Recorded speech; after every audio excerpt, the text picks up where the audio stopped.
ঘনবসতিপূর্ণ ঢাকার রাস্তায় সিঙ্কহোলের ঝুঁকি, প্রকৌশলী ঠিকাদারের অনিয়ম ও অবহেলা রোধের তাগিদ।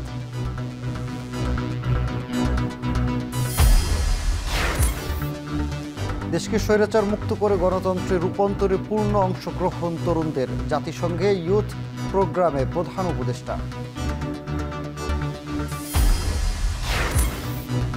গাজীপুরে কোনাবাড়িতে ঝুটের গুদামে ভয়াবহ আগুন, পানির সংকটে নেভাতে দেরি, পুরল 10টি গুদাম। এমন টাইমে লাগছে, ওই সময় কারেন্টও ছিল না, যে কারেন্টের ক্ষয়ক্ষতি বলবো। একজনের গোডাউনে বারবার আগুন লাগতেছে, জিনিসটা আসলেই একটা দুঃখজনক এবং সন্দেহজনক। আগুন এখন যে অবস্থায় আছে, আগুন বাড়ার আর কোনো সম্ভাবনা নাই। তো আমরা সেই জন্য মোটামুটি নিয়ন্ত্রণ বলতে পারি আগুন আমাদের।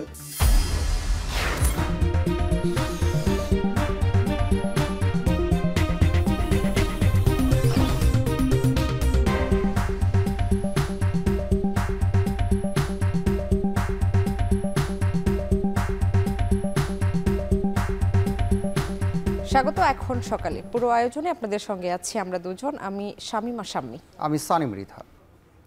যে কোনো সময় ঢাকার রাস্তায় তৈরি হতে পারে সিঙ্কহোল, যে কেউই সিঙ্কহোলে পড়ে হারাতে পারে জীবন।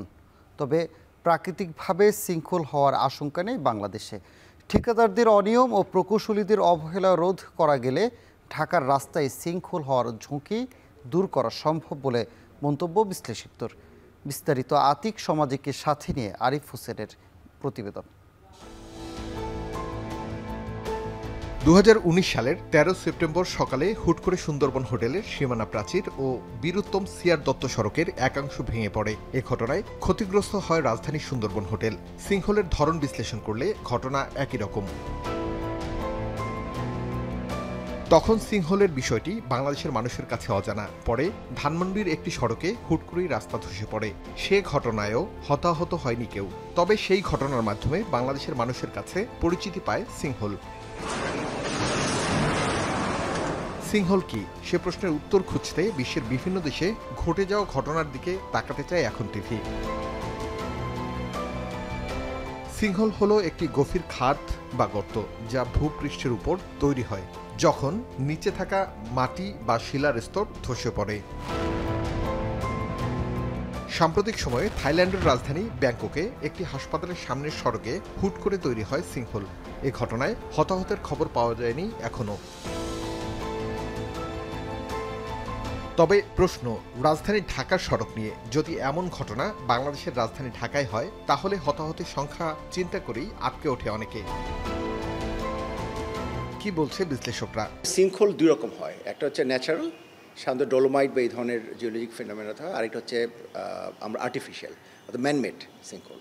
থাইল্যান্ডের যেটা আমার মনে হলো যে ম্যানমেড সিঙ্কহোল, কারণ ওখানে একটা আন্ডারগ্রাউন্ড টানেল করছিল এবং সাধারণত এই ধরনের আন্ডারগ্রাউন্ড টানেল করলে আশেপাশে যদি কোনো পানির ফ্লো থাকে, তার আগে যেটা করা হয় যে আশেপাশে মাটির মধ্যে সিমেন্ট ঢুকিয়ে দিয়ে এই সিমেন্ট ইনজেক্ট করে ওটাকে গ্রাউটিং করে দেওয়া হয়, যাতে টানেলটা স্মুথলি সামনে আগাতে পারে। এখানে আমার যেটা ধারণা যে একটা সাধারণত টানেলগুলো 11 মিটার হয়, আন্ডারগ্রাউন্ড টানেলগুলো, তো 11 মিটার বা 10 মিটার টানেল সাইজ যখন এগিয়ে যায়, ওখানে যদি মাটি খারাপ থাকে এবং পানির যদি ওখানে উৎস থাকে, তখন যদি কোনোভাবে এটাকে শক্ত না করে আগে, তখন কিন্তু এই ধরনের ঘটনা ঘটতেই পারে। কারণ অতীতে আমরা দেখি নেই যে বাংলাদেশেও সিঙ্কহোলের ওরকম হিস্ট্রি, মানে ন্যাচারাল সিঙ্কহোলের হিস্ট্রি নেই, থাইল্যান্ডেও আমি খুঁটে শুনি নেই। সরকারি প্রকৌশলীদের নজরদারি ও ঠিকাদারদের দুর্নীতি কমানো গেলে বাংলাদেশে এই ধরনের ঘটনা রোধ করা সম্ভব বলে মনে করেন বুয়েটের এই প্রকৌশলী। বাংলাদেশের যেটা হচ্ছে আমাদের যে অর্থনৈতিক অবস্থা এবং আমাদের যে কন্ট্রাক্টরদের যে কালচার, দেখা যায় কোনো এই ধরনের যদি পাইপলাইন লে করে বা কোনো যদি গ্যাস লাইন মাটির আন্ডারগ্রাউন্ডের লেআউট করা হয়, দেখা যায় অরিজিনাল মাটি তো শক্ত থাকে, ঢাকার অরিজিনাল মাটি কিন্তু খুবই শক্ত, কিন্তু যখন একটা পাইপলাইন করতে, সে গর্ত করতে এবং পাইপলাইনটা বসানোর পর মাটি ফিল আপ করতে, সে কিন্তু আর ওটাকে দুর্মুজ করে বসাচ্ছে না। জিগাতলার ওইখানে কিন্তু গত বছর এই ধরনের একটা ঘটনা ঘটেছিল। তো ওইটার নিচে কিন্তু যেটা আমরা তখন ছবি দেখে দেখেছিলাম যে ওটা আসলে ন্যাচারালি কোনো সিঙ্কহোল না, ওটা হচ্ছে ম্যানমেড একটা কনস্ট্রাকশন হয়েছিল, সেটা ঠিকমতো দুর্মুজ করেন মাটিটা দেবে। আমাদের এখানে অহরহই এটা ঘটে। নির্মাণ কাজের ত্রুটি রোধ করতে থার্ড পার্টি প্রকৌশলী প্রতিষ্ঠান নিয়োগ দেয়া গেলে এ ধরনের ঘটনা এড়ানো যেতে পারে বলে মন্তব্য বিশেষজ্ঞদের। আরিফ হোসেন, এখন, ঢাকা। বাংলাদেশকে স্বৈরাচার মুক্ত করতে ভূমিকা রেখেছিল তরুণরা। পরে রাষ্ট্র কাঠামো সংস্কার ও গণতন্ত্রের রূপান্তরের ক্ষেত্রেও দায়িত্বশীল অংশগ্রহণ রয়েছে তরুণদের। জাতিসংঘ অধিবেশনের তৃতীয় দিনে উচ্চ পর্যায়ের অনুষ্ঠানে কথা বললেন প্রধান উপদেষ্টা ডক্টর মোহাম্মদ ইউনূস। তিনি বলেন, আগামী দিনের বিশ্ব নেতৃত্ব তরুণদের হাতে থাকবে। এর আগে সাইডলাইনে বেশ কয়েকটি বৈঠক করেন প্রধান উপদেষ্টা। বিস্তারিত জানাচ্ছেন Mahmud Rakib. Bangladesh is the 8th most populous country in the world. বাংলাদেশের তরুণরা 24শে জুলাই যে বীরত্ব দেখিয়েছে তা বিশ্বের ইতিহাসে এক অনন্য নজির। সেই গৌরব গাথাই জাতিসংঘের 195টি দেশের প্রতিনিধিদের সামনে তুলে ধরলেন প্রধান উপদেষ্টা ডক্টর মোহাম্মদ ইউনূস। 90 million. জাতিসংঘ সফরের চতুর্থ দিনে নিউ ইয়র্ক সদর দফতরের সাইডলাইনে world programme of action for youth এর 30তম বার্ষিকী উপলক্ষে আয়োজিত উচ্চ পর্যায়ের বৈঠকে বক্তব্য দেন তিনি। ডক্টর ইউনূস জুলাই আন্দোলনে আহতদের স্মরণ করে বলেন, বাংলাদেশের সংস্কার ও গণতন্ত্রের রূপান্তরে তরুণদের দায়িত্বশীল অংশগ্রহণ ছিল অতুলনীয়। তারুণ্যের শক্তির প্রসঙ্গ টেনে তিনি বলেন, বাংলাদেশের অর্ধেকেরও বেশি মানুষের বয়স 27 বছরের নিচে। বিশ্ব যার অবিশ্বাস্য শক্তি দেখেছে স্বৈরাচারী সরকারের বিরুদ্ধে আন্দোলনে। Last year in Bangladesh we witnessed an extraordinary power of youth. They rose with courage to end years of autocracy, reset our nation's course, and entrusted me with the responsibility of steering reforms and democratic transition. They overthrew the government just simply by being on the street and taking bullets on their chest. Around the world, young people are recognized as agents of change. That's taken for granted. But the issue is, how big is the change? That we have to figure out. এর আগে সাধারণ পরিষদের অধিবেশনের সাইডলাইনে নেদারল্যান্ডসের প্রধানমন্ত্রী ডিক স্কুফের সঙ্গে দ্বিপাক্ষিক বৈঠক করেন ডক্টর ইউনূস। বৈঠক করেন কলম্বিয়া সহ আরও কয়েকটি দেশের বর্তমান ও সাবেক রাষ্ট্রপ্রধানদের সাথেও, যেখানে আলোচনায় উঠে আসে বিভিন্ন পারস্পরিক সহযোগিতার বিষয়। এছাড়া এদিন মানবাধিকার বিষয়ক একটি সাইডলাইন ইভেন্টে বক্তব্য দেন ডক্টর ইউনূস, যেখানে তিনি সব সময় সব জায়গায় মানুষের মানবাধিকার নিশ্চিত করার বিষয়ে বিশ্বকে আহ্বান জানান। গ্লোবাল হিউম্যান রাইটস ইস্যুগুলো নিয়ে আপনি জানেন যে গাজায় যে জেনোসাইড হচ্ছে সেটা নিয়ে যেই ধরনের ইস্যুগুলো রেইজ হয়েছে, হ্যাঁ, অনেক কিছু কিছু প্যানেলের এই ইস্যুগুলো উঠে দেন। পুরো গ্লোবাল যে হিউম্যান রাইটস, এই হিউম্যান রাইটসের সাথে ওয়েলথ অ্যাকুমুলেশনের একটা বিষয় আছে। দেখা যাচ্ছে ধনীরা দিন দিন রিচ হচ্ছে, গরিব আরও গরিব হচ্ছে, আর মানে ওয়েলথ অ্যাকুমুলেশন হচ্ছে। তো এই জায়গাগুলো মানে গ্লোবাল যে ইস্যু এবং এই ইস্যুর সাথে হিউম্যান রাইটসের যে সম্পর্কগুলো, এইটা নিয়ে আজকে মানে ফোর্ড ফাউন্ডেশনে এই আলাপটা হয়েছে। প্রেস সচিব জানান, প্রধান উপদেষ্টা এবারের অধিবেশনের সকল বৈঠক ও সাইড ইভেন্ট আলোচনায় বারবার আগামী জাতীয় সংসদ নির্বাচনের বিষয়টি গুরুত্ব দিয়ে তুলে ধরছেন। ইলেকশন ফেব্রুয়ারিতে হবে, তো ন্যাচারালি আমাদের যারা বন্ধু দেশগুলো, সে ইতালি বলেন আর নেদারল্যান্ডই বলেন বা কসোভো বলেন বা আলবেনিয়া বলেন, হ্যাঁ, যারাই পাকিস্তান বলেন, যারাই আমাদের বন্ধু, তারা এটা জানতে চায় যে বাংলাদেশের ডেমোক্রেটিক ট্রানজিশনটা কীরকম হচ্ছে সে বিষয়ে জানতে চান। তো তখন এই প্রসঙ্গ, তো এই বিষয়গুলো আসে, ইলেকশন কীরকম হবে। আমরা তো বারবার বলছি ফ্রি ফেয়ার হবে, পিসফুল হবে, ক্রেডিবল হবে, এবং পুরো বাংলাদেশের মানুষ অধীর আগ্রহে আছে এই ইলেকশনে ভোট দেওয়ার জন্য। আপনি জানেন গত 15 বছর হাসিনার আমলের 15 বছরে তারা বেশ কিছু ইলেকশন করেছে, সেগুলো তো আসলে ইলেকশন হয়নি, সেগুলো ফেক ইলেকশন হয়েছে। জাতিসংঘ সাধারণ পরিষদ অধিবেশন সবসময় বাংলাদেশের জন্য গুরুত্বপূর্ণ। তবে এবারের এই অধিবেশনে বাংলাদেশের অন্যতম বৃহৎ 3টি রাজনৈতিক দলের শীর্ষ 6 জন নেতার অংশগ্রহণ বাংলাদেশের জন্য নতুন মাত্রা যুক্ত করেছে। এর পাশাপাশি প্রধান উপদেষ্টাও এবারের এই আয়োজনের প্রত্যেকটি ইভেন্টে বাংলাদেশের আগামী জাতীয় সংসদ নির্বাচন নিয়ে বিশ্ব নেতাদেরকে বার্তা দিচ্ছেন। তিনি বারবারই বলার চেষ্টা করছেন, আগামী ফেব্রুয়ারিতে অনুষ্ঠিতব্য বাংলাদেশের জাতীয় সংসদ নির্বাচন হবে একটি অবাধ, সুষ্ঠু ও সর্বোচ্চ অংশগ্রহণমূলক নির্বাচন। মাহমুদ রাকিব, এখন জাতিসংঘ সদর দপ্তর, নিউ ইয়র্ক। চলমান আগ্রাসনের মধ্যেই মার্কিন প্রেসিডেন্টের নেতৃত্বে গাজায় শান্তি ফেরাতে কাজ করতে প্রস্তুত ফিলিস্তিনি কর্তৃপক্ষ। জাতিসংঘ অধিবেশনের তৃতীয় দিনে ভিডিও লিঙ্কে যুক্ত হয়ে প্রেসিডেন্ট মাহমুদ আব্বাস বলেন, বল প্রয়োগ করে ফিলিস্তিনিদের উৎখাত করা যাবে না।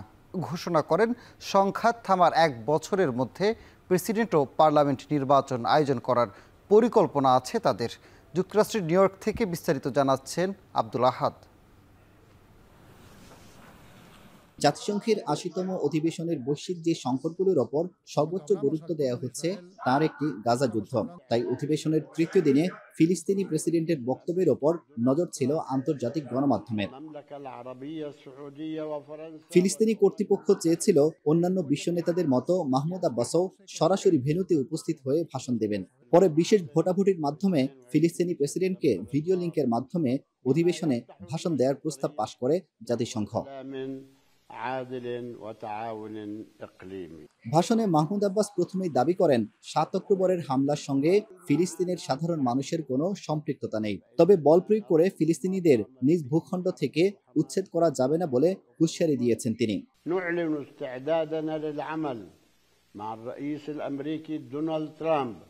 ومع المملكة العربية السعودية وفرنسا والأمم المتحدة وجميع الشركاء। গাজায় ইসরায়েলি আগ্রাসনের মধ্যেই ট্রাম্পের নেতৃত্বে গাজার শান্তি ফেরাতে কাজ করতে প্রস্তুত ফিলিস্তিনি কর্তৃপক্ষ। পাশাপাশি চলমান সংঘাত সমাধানে ফিলিস্তিনি কর্তৃপক্ষের অবস্থান এবং যুদ্ধ পরবর্তী গাজার শাসন ব্যবস্থা নিয়েও কথা বলেন মাহমুদ আব্বাস। গাজা থেকে ইসরায়েলি সেনা প্রত্যাহার, ক্ষতিগ্রস্তদের পুনর্বাসন, লুট ও দখল করা সম্পদ ফেরত দেয়া, যুদ্ধ পরবর্তী গাজার নিরাপত্তা নিশ্চয়তায় আন্তর্জাতিক সংস্থা, সৌদি আরব ও মিত্র দেশের সহায়তা ইত্যাদি শর্ত দিয়েছেন মাহমুদ আব্বাস। বিপরীতে ঘোষণা করেন ফিলিস্তিনের শাসন কাঠামো পুনরুদ্ধারে সংঘাত থামার 1 বছরের মধ্যে প্রেসিডেন্ট ও পার্লামেন্ট নির্বাচন আয়োজন করার পরিকল্পনা আছে তাদের। এদিকে তৃতীয় দিনে অধিবেশনে বক্তব্য দিয়েছেন ইয়েমেনের জাতিসংঘ সমর্থিত সরকারের প্রেসিডেন্ট আল আলিমি। এ সময় দেশটির সশস্ত্র সংগঠন হুতিদের সন্ত্রাসী কর্মকাণ্ডের তীব্র সমালোচনা করেন তিনি। এছাড়াও বক্তব্য দিয়েছেন ঘানা, বলিভিয়া, জর্জিয়া, হাইতির সরকার ও রাষ্ট্রপ্রধান। জাতিসংঘ সাধারণ অধিবেশনে বৃহস্পতিবার সবার মনোযোগ ছিল ফিলিস্তিনের প্রেসিডেন্ট মাহমুদ আব্বাসের দিকে। তিনি দায়িত্বহীন ভাষায় ঘোষণা করেছেন ফিলিস্তিনিরা তাদের ভূমি ছাড়বে না। ইসরায়েলের বিরুদ্ধে গণহত্যারও অভিযোগ তুলেছেন তিনি। নিউ ইয়র্কের জাতিসংঘ সদর দপ্তর থেকে আব্দুল আহাদ। এখন সাফারের আশুলিয়ায় দিনে দুপুরে মাদক কারবার চক্রের আস্ফালন। সম্প্রতি স্থানীয় জনতার হাতে আটক 2 মাদক ক্রেতা ক্যামেরার সামনে চক্রে জড়িত থাকার বিষয় স্বীকার করেন। এলাকাবাসীর অভিযোগ, মাদকের বিরুদ্ধে প্রতিবাদ করায় একাধিক পরিবারকে মিথ্যা মামলায় ফাঁসিয়েছেন প্রধান অভিযুক্ত দুলাল। পুলিশ বলছে মাদকের বিরুদ্ধে কোনো ছাড় দেয়া হবে না। বিস্তারিত জানাচ্ছেন হুমায়ুন কবির। আশুলিয়ার পবনাটেক এলাকায় মাদক চক্রের উৎপাতে অতিষ্ঠ হয়ে উঠেছে এলাকাবাসী। দীর্ঘদিন ধরে স্থানীয়রা বিষয়টি নিয়ে প্রতিবাদ করলেও পুলিশ প্রশাসনের পক্ষ থেকে নেওয়া হয়নি কার্যকর ব্যবস্থা। সকাল থেকে গভীর রাত পর্যন্ত চলে এই মাদক বেচাকেনা। অভিযোগ আছে, কেউ প্রতিবাদ করলে তাকে মিথ্যে মামলায় ফাঁসিয়ে দেন চক্রের প্রধান অভিযুক্ত দুলাল। এতে ভয়ে মুখ খুলে না কেউ। তবে সম্প্রতিকালে মাদকের বিরুদ্ধে কিছুটা সোচ্চার হয়েছে এলাকাবাসী। থানা পুলিশ যত আছে সবাই আপা বললে আরে দুলাভাই বলে, দুলালকে দুলাভাই বলে। তো ওই সুযোগ নিয়ে আশেপাশে যেসব লোকজন আছে এগুলোর উপরে অত্যাচার জুলুম যা করার, মিথ্যা মামলা হামলা সবই দিচ্ছে। দুলাল আমাকে ভয় দেখায়, ও মাদক ব্যবসা করে, এই কথা বললেই আমাদেরকে ভয় দেখায়, পিস্তল দিয়ে ভয় দেখায়, বলে যে কথা বললে ঝাড়ঝাড় করে দিব গুলি করে। পরে এক কথায় 2 কথায় ওনার সাথে তর্ক বিতর্ক আমি এলাকার লোকজনকে জানার পরে তারা এসে তার প্রতিবাদ করাতে আমার নামে মামলা করে এবং আমার কোর্ট পর্যন্ত নিয়ে হেনস্থ করতেছে। দুলাল নামের লোকটা মাদক বিজনেস করে। ওনার বাড়িতে সবসময় লোক আসে, গাড়ি নিয়ে আসে, দিনে রাতে, মাঝে মাঝে মেয়েদেরও নিয়ে আসে। এগুলো আমি প্রতিবেশী হিসাবে তার সাথে প্রতিবাদ করাতে সে আমাকে হুমকি দেয়, মারার ভয় দেখায়। কিছুদিন আগে মাদক কেনার সময় স্থানীয়দের হাতে আটক হয় 2 জন মাদক সেবী। এ সময় দিনে দুপুরে মাদক বিক্রি ও তা সংগ্রহের কথা স্বীকার করেন তারা। উনি অন্য কি বেছে তা তো জানি না, আমরা শুধু ইয়া বানাতে আসি মাঝে মাঝে। কার কাছে? এই দুলাল মেয়ের কাছে। দুলাল মেয়ের কাছে আর কি ইয়া বানানোর জন্য। হ্যাঁ, ইয়া বানানোর জন্য। আপনি ধরলো কারা? স্থানীয় লোকেরা। এদিকে মাদকের বিরুদ্ধে কোনো ছাড় দেওয়া হচ্ছে না জানিয়ে অভিযোগ পেলে আইনগত ব্যবস্থা নেওয়ার আশ্বাস গোয়েন্দা পুলিশের এই কর্মকর্তার। আমরা জিরো টলারেন্স ঘোষণাও দিয়েছি, যার বিরুদ্ধেই মাদক ব্যবসার অভিযোগ আমরা পাচ্ছি সেখানেই হামলা দিচ্ছি এবং ধরে আইনের আওতায় নিয়ে আসছি, মাদক মামলা দিচ্ছি। এরকম অভিযোগ যদি আমাদের কাছে আসে, আমরা পাই, অবশ্যই তার বিরুদ্ধে আমরা আইনগত প্রসেসে যাব এবং তাকে গ্রেপ্তার করার চেষ্টা করব। স্থানীয়রা বলছেন, শুধু আশ্বাস নয়, স্থানীয় প্রশাসন ও আইনশৃঙ্খলা বাহিনী কঠোর ব্যবস্থা না নিলে মাদক ও অনৈতিক কর্মকাণ্ডের আখড়ায় পরিণত হবে আশুলিয়ার পবনাটেক এলাকা। ঘটতে পারে অনাকাঙ্ক্ষিত দুর্ঘটনাও। হুমায়ুন কবির, এখন, সাভার। কদিন পরেই সনাতন ধর্মাবলম্বীদের সবচেয়ে বড় ধর্মীয় উৎসব শারদীয় দুর্গাপূজা। পূজাকে ঘিরে শহরের শপিং মল, বিপণী বিতান ও হাট বাজারে চলছে কেনাকাটার ব্যস্ততা। তবে পুজোর সাজসজ্জা সহ প্রায় সব উপকরণের দাম বাড়ায় বিপাকে সাধারণ ক্রেতারা। ব্যবসায়ীরা বলছেন, ভারতীয় পণ্যের সংকট, বাজার মনিটরিংয়ের অভাব আর মূল্যস্ফীতির কারণে বেড়েছে উৎসবের খরচ। সন্দীপন শুভর প্রতিবেদনে বিস্তারিত।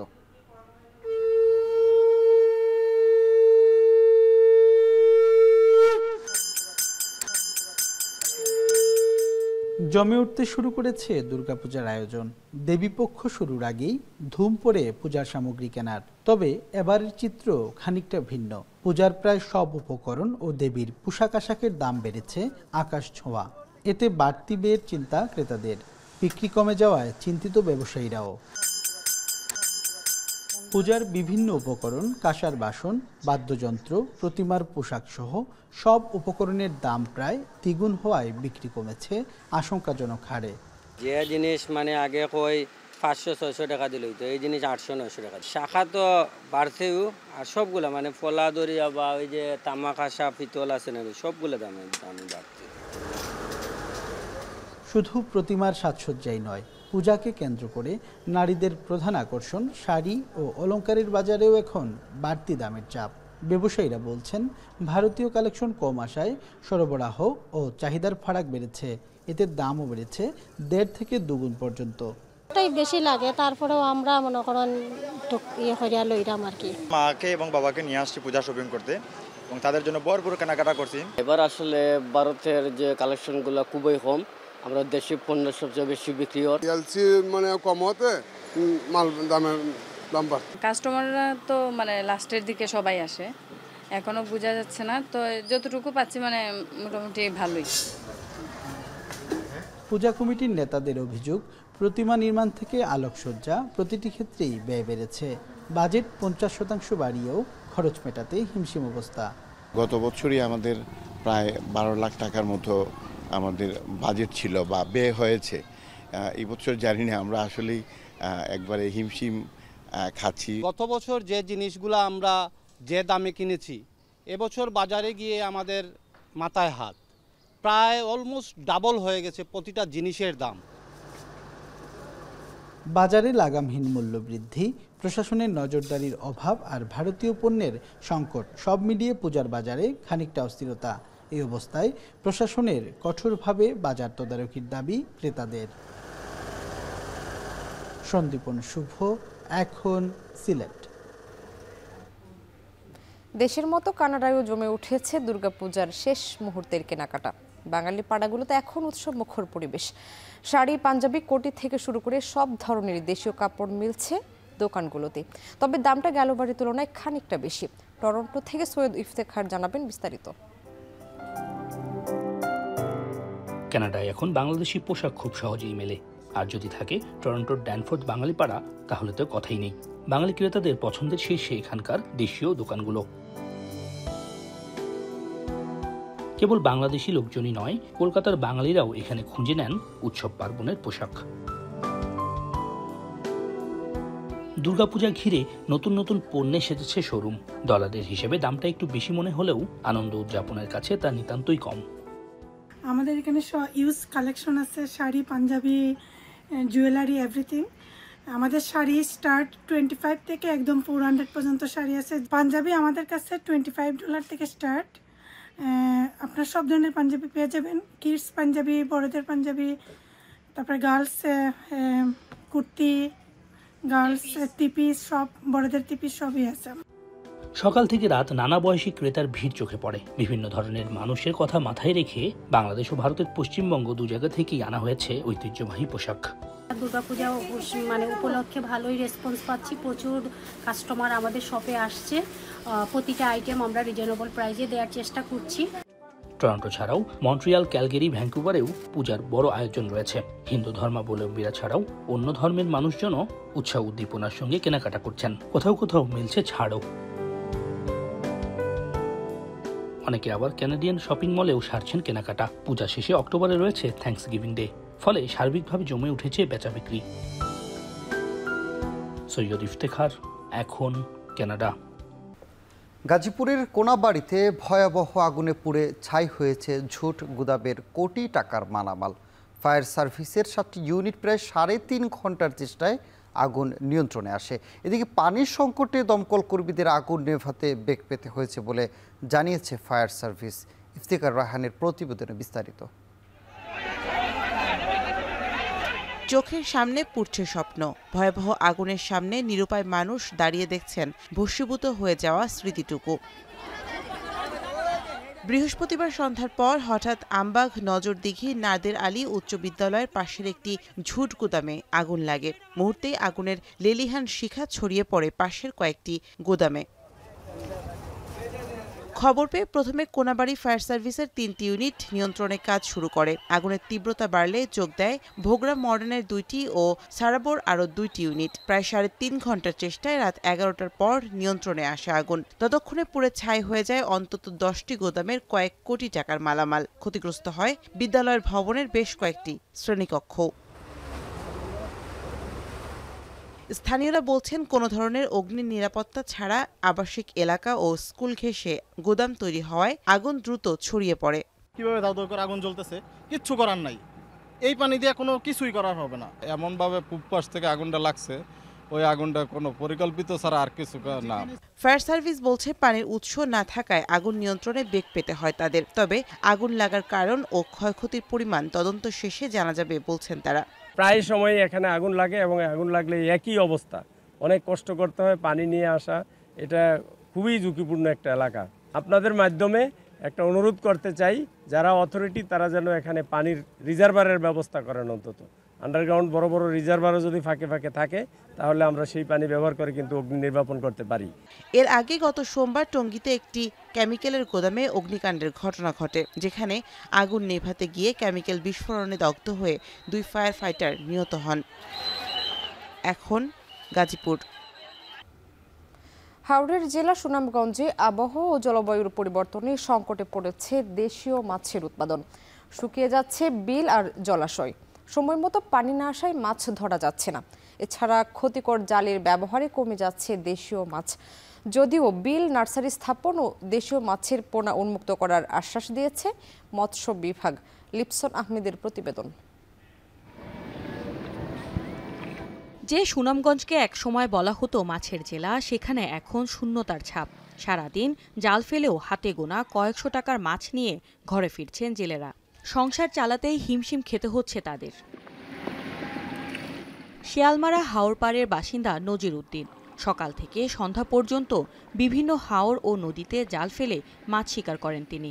আগে এক জাল ফেললেই যেখানে ধরা পড়ত চিতল, ট্যাংরা সহ নানা দেশীয় প্রজাতির মাছ, এখন সারাদিন চেষ্টা করেও ফাঁকা হাতে ফিরতে হয় তাকে। পুঁটি, ট্যাংরা, কই, বেদা, বান, গন্যা, কাল্লা, কখন এটা বলেও দেখি না। ওই দিন জাল ফালাইতে রাখছি, ওই জাল। জেলার অয়েজখালী মৎস্য অবতরণ কেন্দ্রে এক সময় প্রতিদিন 15 লাখ টাকার মাছ কেনা বেচা হতো। সেখানে এখন কেবল নীরবতা। ব্যবসায়ীরা বলছেন, চাহিদা মতো মাছ না থাকায় বিপাকে পড়েছেন তারাও। বর্তমানে 70 থেকে 80 হাজার টাকার মাছ বিক্রি করিয়া হিমশিম খাইরা আমরা, মানে মানুষের চালাইতে পারেন না ঠিক মতো, মাছ এইরকম পড়েন না পর্যাপ্ত পরিমাণ। বর্তমানে আপাতত আমরা ঢাকা ব্যবসাটা বন্ধ রাখছি, দেশি মাছগুলো আপাতত একবারই নাই। জেলায় 137টি হাওর, 26টি নদী আর 20,000-এর বেশি পুকুর থাকলেও বাস্তবে কমেছে মাছের উৎপাদন। চলতি বছরে প্রায় 1400 কোটি টাকার মাছ উৎপাদনের লক্ষ্যমাত্রা ঠিক করা হয়েছে। তবে গত বছরের তুলনায় এটিও কিছুটা কম। যদিও সরকারি হিসেবে 2023-24 অর্থ বছরে সুনামগঞ্জে মাছ উৎপাদন দেখানো হয়েছে 1,14,000 টন এবং মোট 126 প্রজাতির মাছ পাওয়া যায় বলে উল্লেখ করা হয়েছে, কিন্তু বাজার আর জেলেদের বাস্তব চিত্র সম্পূর্ণ ভিন্ন। নিচু এলাকা আমরা এক ফসিল্লা জায়গা, কিন্তু ফসলও গেছে গা কিছু মায়ের ইয়াও রহনে মাছও নাই, মাছের সংখ্যা খুবই কম। আগে তো জাল ফেলাইলে ওই মাছও আগে হস্তা আসি লাগছে বেশি, ওখানে বুঝতে পারবেন না আপনার 300 টাকা 400 টাকার মাছের কিন্তু তরকারি হয়নি। এক ফোনা জাল দেখছেন তো অবস্থা, কোনো পনা যে জন্মিব এই ক্ষমতাটা নেই, ডিম সহ সব মাইরা ফেলায়। হাওরের জেলেদের অভিযোগ, শুকিয়ে যাওয়া বিল রক্ষা ও ক্ষতিকর জাল রপ্তানি বন্ধে জরুরি ব্যবস্থা নিলে আবারও মাছের ভান্ডার ফিরে আসবে। দেশীয় মাছ রক্ষায় হাওরে বিল নার্সারি করা এবং পোনা অবমুক্ত করার আশ্বাস জেলা মৎস্য কর্মকর্তার। হাওরের মাছের উৎপাদন যদি আমরা সঠিক পথে রাখতে চাই তাহলে আমাদের সম্মিলিতভাবে কাজ করতে হবে, শুধু মৎস্য অধিদপ্তর না, এখানে আমাদের পরিবেশের উন্নয়ন, আমাদের জলজ পরিবেশের উন্নয়ন, এই ব্যাপারেও আমাদেরকে সঠিক পদক্ষেপ নিতে হবে।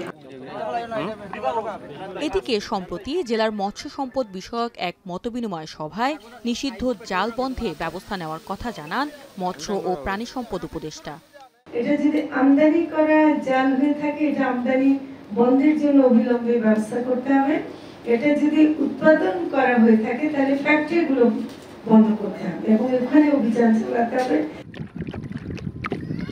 জেলায় মোট 56,000 টনের চাহিদা পূরণে হাওরে আবারও মাছের সমৃদ্ধি ফিরিয়ে আনতে সরকার ও জেলেদের যৌথ উদ্যোগ প্রয়োজন বলে দাবি সংশ্লিষ্টদের। এখন সুনামগঞ্জ। নীলফামারীর সৈয়দপুরে চলছে আন্তর্জাতিক স্বীকৃতি পাওয়া নর্দার্ন হাফ ম্যারাথন, যেখানে অংশ নিয়েছেন 975 জন দৌড়বিদ, যার মধ্যে আছেন বেশ কিছু বিদেশি দৌড়বিদও। এ নিয়ে আরও জানাতে পার্বতীপুর থেকে যুক্ত হচ্ছেন সহকর্মী আমিরুল বাপ্পি। বাপ্পি, জানাবেন ম্যারাথনে দৌড়বিদদের অংশগ্রহণ কেমন দেখছেন?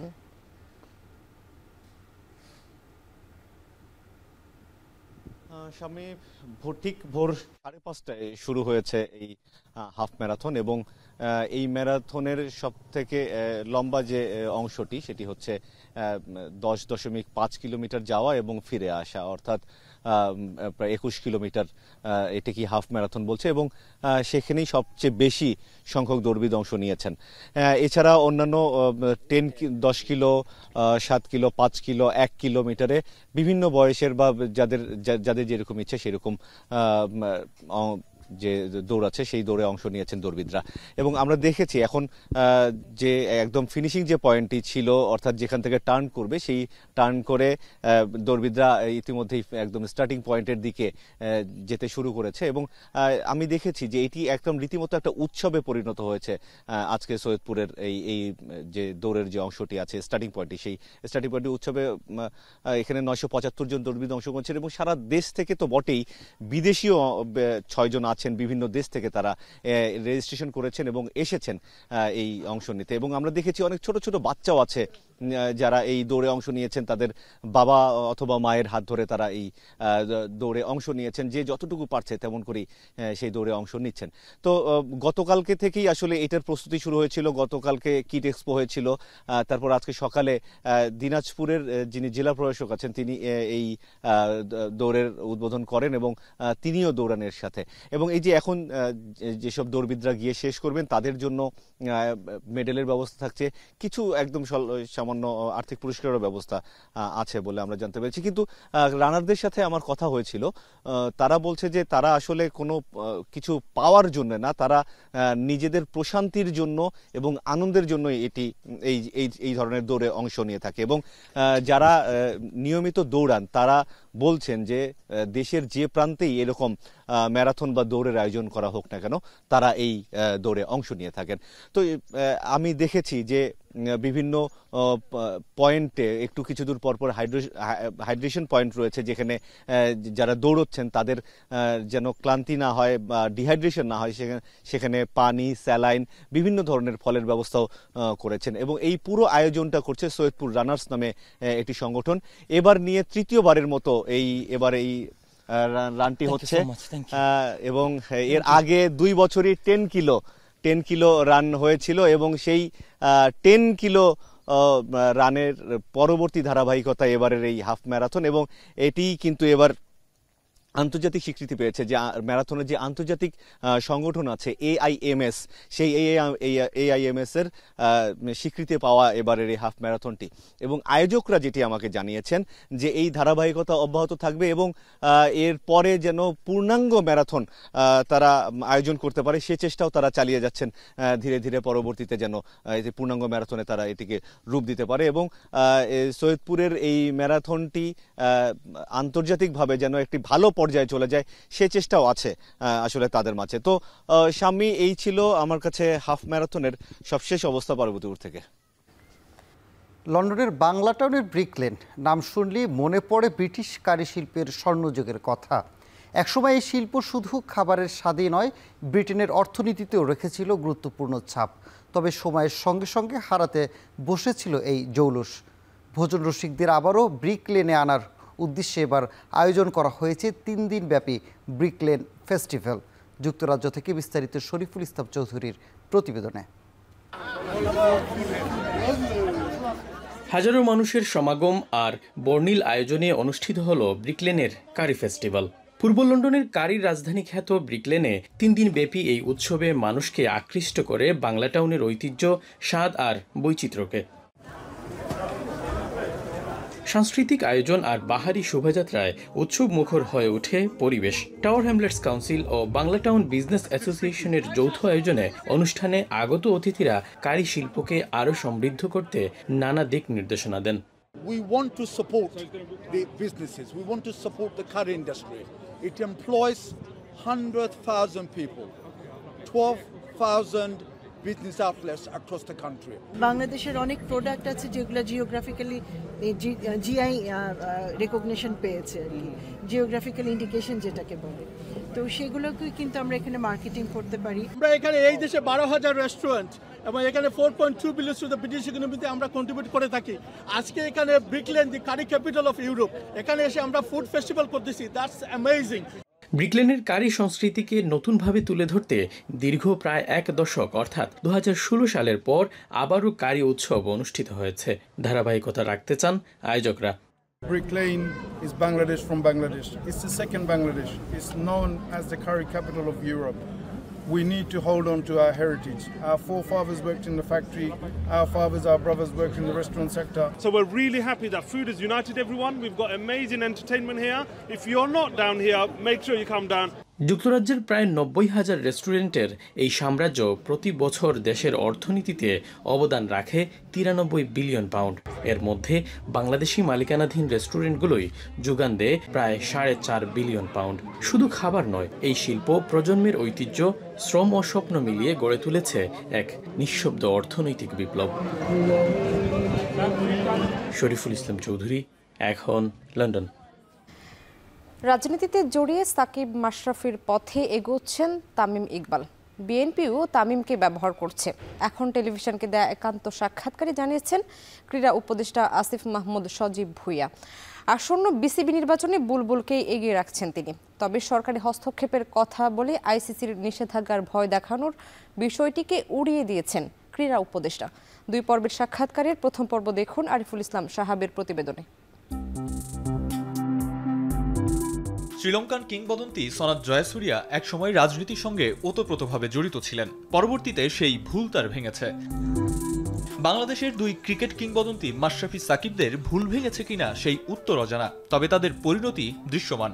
রাজনীতিতে জড়িয়ে নায়ক থেকে ভিলেনে পরিণত হয়েছেন তারা। জেনে শুনে তামিম ইকবালও কি সেই একই পথে হাঁটছেন? সাকিব আল হাসান এবং মাশরাফি বিন মুর্তজা, যারা 2 জন রাজনীতিতে সরাসরি খেলোয়াড় অবস্থায় জড়িত হয়েছেন, এমপি হয়েছেন, তাদের পরিণতি বা তাদের ওইখানে জয়েন করার কারণে যে পরিবেশ হয়েছে, তারপরে মোটামুটি এটা একটা পিপলস কনসেনসাস। বিএনপির একজন সাবেক এমপি এবং সাবেক বিসিবির প্রেসিডেন্ট, তিনি সরাসরি বলছেন যে তামিম ইকবাল আমাদের প্রার্থী বিএনপির। যাদের বাংলাদেশকে আরও অনেক কিছু হয়তো দেয়ার ছিল, তাদেরকে আমরা অকালে হারিয়েছি রাজনীতিতে যুক্ত হওয়ার কারণে, এবং আমরা আরও কয়েকজনকে ভবিষ্যতে হারাতে যাচ্ছি সেটা, এবং বাংলাদেশের ফ্যানরা কিন্তু এটা খুব ভালোভাবে নেয় নাই। এরই মধ্যে বিসিবি নির্বাচনকে ঘিরে উত্তাল দেশের ক্রিকেট। বিভিন্ন জেলা ও বিভাগীয় ক্রীড়া সংস্থায় অ্যাডহক কমিটি থেকে কাউন্সিলর মনোনয়ন দিতে বর্তমান সভাপতি আমিনুল ইসলাম বুলবুলের পাঠানো চিঠি নিয়ে হয়েছে তুলকালাম কাণ্ড, যেটি গড়িয়েছে আদালতেও। এসবকে নোংরামি, স্বেচ্ছাচারিতা আর ক্ষমতার অপব্যবহার বলে মন্তব্য করেছেন তামিম ইকবাল। অভিযোগ উঠেছে সরকারি হস্তক্ষেপের। সব অভিযোগের জবাব দিলেন আসিফ মাহমুদ। কোর্ট তো বিসিবি সভাপতির যে চিঠি সেটাকে বৈধ বলেই নির্দেশনা দিয়েছে, তো সেখানে আমাদের আসলে আর এই বিষয়টা অলরেডি ডিসাইডেড বাই হাইকোর্ট। 2 দফায় পেছানো হলেও তো 2য় দফায় পেছানোর পরেও অধিকাংশ ক্লাবের কাউন্সিলর এসছে, কিন্তু তো যারা অভিযোগ করছেন তারাও তো ওই পেছানোর টাইমটাকে কাজে লাগিয়েছেন এবং কাউন্সিলর পাঠিয়েছেন। হস্তক্ষেপটা কোথায় এটা তো বলতে হবে। আপনি যদি আমার রুটিন কার্যক্রমকে হস্তক্ষেপ বলেন, আমার একজন আন্ডার কমান্ড, তার সাথে আমি কিংবা আমার সেক্রেটারি, মন্ত্রণালয়ের সেক্রেটারি বা মন্ত্রণালয়ের আরও কোনো ঊর্ধ্বতন কর্মকর্তা সে যোগাযোগ করতে পারবে না, এটা কোন কনস্টিটিউশনে লেখা আছে? এরকম হাস্যকর অভিযোগ আসলে জনসম্মুখে নিয়ে এসে নিজেদেরকেও হাসির পাত্রে পরিণত করা উচিত না। নিয়মতান্ত্রিক ভাবে যদি আপনার মনে হয় যে ওকে নির্বাচনটা সুষ্ঠু হয় নাই বা হচ্ছে না, আপনি কোর্টে আপনারা গেছেন, আপনি আইসিসির কাছে যেতে পারেন। সব এখন তো দেশে তো আইনের শাসন আছে, কিন্তু আপনি বলতেছেন আমি দখল করব, আমি ঘেরাও দেব। তো this are not Democratic spirit. আসন্ন বিসিবি নির্বাচন ঘিরে দেশের ক্রিকেটের সাবেক 3 অধিনায়ক মুখোমুখি। এরই মধ্যে শুরু হয়ে গেছে কথার লড়াই। কাদা ছুড়াছুড়িও কম হয়নি। ক্রীড়া উপদেষ্টা হিসেবে ফারুক আহমেদ আর আমিনুল ইসলাম বুলবুলকে কাছ থেকে দেখেছেন আসিফ মাহমুদ। এখন টেলিভিশনকে জানালেন তার পর্যবেক্ষণ। তামিম ইকবালকেও স্বাগত জানাতে প্রস্তুত ক্রীড়া উপদেষ্টা। আমি যদি ডিরেক্টর হতাম, আমার যদি ভোট থাকতো, আমি বুলবুল ভাইকে ভোট দিতাম। আমার জানার মতে ফারুক আহমেদ ক্যান্ডিডেট না, মানে প্রেসিডেন্টের জন্য না, ডিরেক্টর হয়তো হতে পারে। ডিরেক্টর তো 25 জন। প্রেসিডেন্টের যে 2 জন ক্যান্ডিডেট এখন পর্যন্ত ক্যান্ডিডেটশিপ ঘোষণা করেছেন, আমিনুল ইসলাম বুলবুল ভাই এবং তামিম ইকবাল, আমার মনে হয় যে 2 জনের যে কেউ যদি জিতে আসেন, আমি মনে করবো যে এটা আমার জন্য একটা উইন। স্পোর্টসের মানুষজনের কাছেই থাকছে। নির্বাচন ছাড়াও বিভিন্ন সময়ে দেশের ক্রিকেট বোর্ডে ক্রীড়া মন্ত্রণালয়ের হস্তক্ষেপ নিয়ে বিস্তর সমালোচনা আছে। আবার সরকারি হস্তক্ষেপের কারণে আইসিসির নিষেধাজ্ঞার ঝুঁকিও আছে। এসব প্রশ্নের উত্তর দিয়েছেন যুব ও ক্রীড়া উপদেষ্টা। আমরা তো 1 বছর ধরে কাজ করতেছি, আমাদেরও তো কমিউনিকেশন আছে with ICC and Asian cricket council সবার সাথে।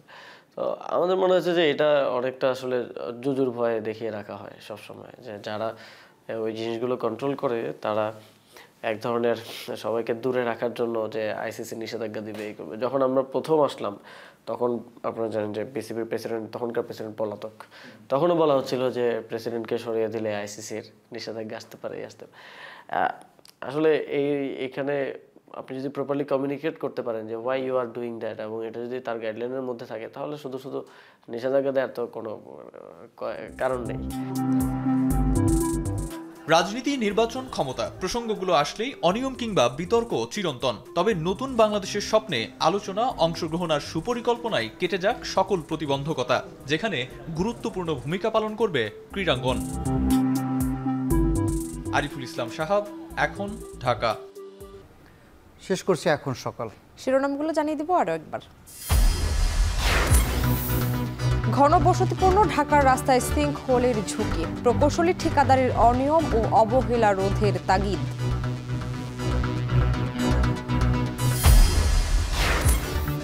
দেশকে স্বৈরাচার মুক্ত করে গণতন্ত্রে রূপান্তরে পূর্ণ অংশগ্রহণ তরুণদের, জাতিসংঘে ইয়ুথ প্রোগ্রামের প্রধান উপদেষ্টা।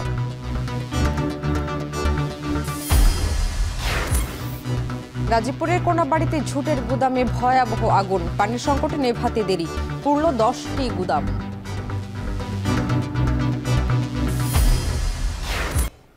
এই ছিল এখন সকালে। এখন টেলিভিশন ওয়েবসাইটে দেখতে ভিজিট করুন www.ekhon.tv এবং ফেসবুক দেখতে ভিজিট করুন facebook.com/tv.ekhon এবং ইউটিউবে দেখতে ভিজিট করুন youtube.com/c/ekhon tv।